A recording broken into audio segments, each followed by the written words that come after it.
안녕하세요. 달려라 경기 김혜진입니다. 매주 목요일 하나손해보험 최주필 전문위원과 함께하는 시간이죠. 내일은 우리 민족 최대 명절인 설날입니다. 아마 오늘 고향으로 출발하시는 분들도 많으실 텐데요. 이 오고 가는 길의 안전을 위해서 우리 운전자분들이 꼭 알아둬야 할 내용들 오늘 꼼꼼하게 정리해보는 시간 마련했습니다. 하나손해보험 최주필 전문위원과 함께하겠습니다. 안녕하세요. 네, 안녕하세요.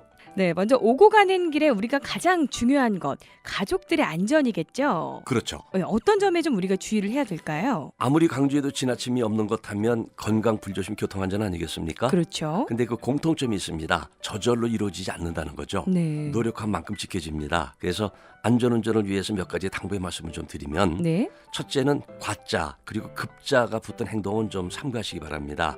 과자하게 되면은 과시, 과음이 있고 운전하신 분들은 과속이 있겠죠. 네. 그리고 급자도 피해야 되는데 급제동, 급출발, 급커브 등은 적극적으로 삼가해 줄 것을 당부의 말씀드리고요. 네.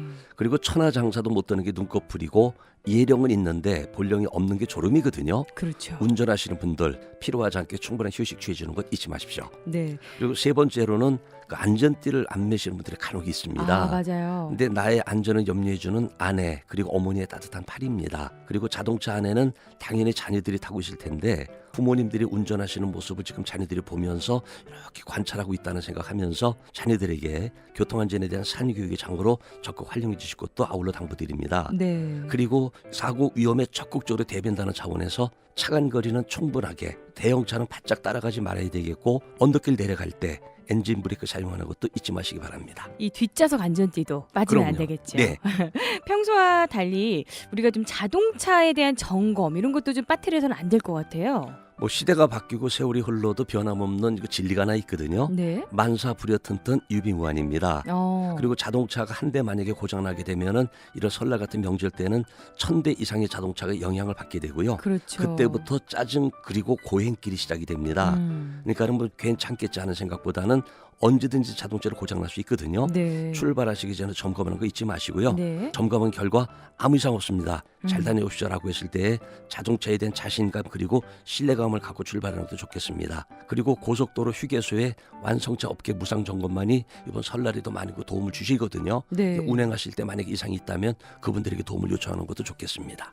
그렇군요. 평소와 달리 우리가 일행이 좀 많아지다 보면요. 네. 렌터카라든지 또 다른 차를 운전하게 되는 경우도 있을 텐데 이 운전 면허증에 대한 사항 관심을 또 미리 가져야 될 것 같아요. 그렇죠. 면허 종별이 바뀌게 되면은 잘못하면 사고 났을 때 보상되지 않습니다. 그렇죠. 제2종 보통면허증 많이 갖고 계시죠? 네. 승차 정원 10인승까지만 운전이 가능합니다.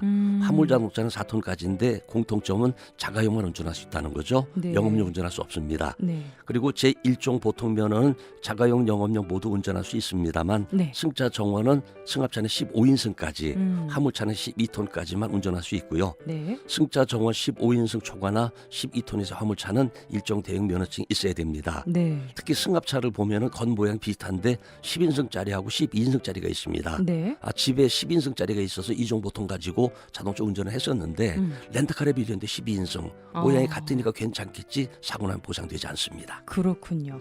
우리가 자동차 보험 또 교통사고 처리에 대해서 좀 조언을 해주신다면요. 네. 자동차 보험에 가입했다고 해서 무조건 보상되는 건 아니고요. 반드시 조건이 있거든요. 누가 운전할 수 있는지 운전자의 선택 정확하게 해주시고요. 네. 사고가 났을 때 어느 정도나 보상을 받을 수 있는지도 아울러 참고하시고 네. 그리고 이제 여럿이 함께 이동을 할 때에 교대 운전을 생각하신다면은 자동차 보험의 종류 그리고 운전자의 나이 등을 고려해서 기본 계약으로의 전환 또는 운전자 확대 특별 약관에 가입을 해보는 것도 좋겠고요. 네. 그리고 교통사고가 날 경우에 119 등에 연락을 해서 도움을 받아야 되겠습니다만은 네. 경미한 교통사고라면 연휴가 끝난 다음에 처리해도 괜찮겠습니다. 네. 그리고 아울러 첨구의 말씀 한 가지만 드린다면 네. 빨리 가시려면 교통정보 적극 활용하십시오. 네. 안전하게 가시려면 여유와 양보도 함께 가시고요. 고생하지 않으려면 자동차 점검 철저하게 하시고 빨리보다는 안전이 더 중요하거든요. 서로가 안전하고 행복해진다는 마음을 가슴속에 담고 내려가시기 바랍니다. 네, 그렇습니다. 꼭 기억하셔서 안전한 기선길이 되시길 바라겠습니다. 오늘도 좋은 정보 고맙습니다. 감사합니다.